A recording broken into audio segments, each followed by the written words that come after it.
In this video, I'm going to show you how I was able to remove a stock shower mixing valve that just seemed to be seized up in there. I tried to use that little plastic, crappy regular tool that comes with it to get it to break free. That wouldn't work, and I didn't have a puller, so this is what I did. I took this stuff off.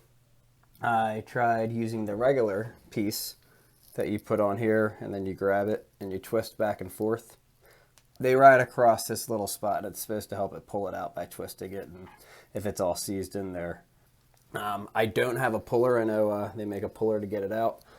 So what I did, let's try to find stuff here. These are the two little tabs. The tab sits right about there, and it sits in between there. I don't have a puller. I couldn't get it off, so I just took a screwdriver, popped off the two tabs.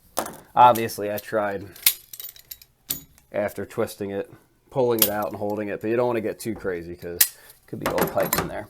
So I basically, after I broke that off on the top and that little tab off on the bottom, I opened it up, as you can see right there, so I can fit a screwdriver in between, and I can kind of, when I hit it on this spot right here, I can very gently, easily pull it out. If I had another hand, I'd be able to do it a lot better. So just kind of get it in there.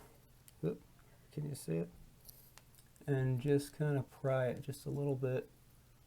Pry it a little bit, and you can see it's already coming out. Sorry, I'm trying to hold this and do it at the same time. But yeah, you just kind of keep working it, and it's already showing some space in there, so we just keep working it, peeling it back. As you can see, I only had to get it out. There we go, zoom in just a little bit, and I try to hold it and do it with this, but it should, if I twist it and pull, there it goes, yep. Now it's coming out. So I was able to do that without a puller. Here's a recap using the new mixing valve to better explain how I did it. Just loosen it up and get it to spin.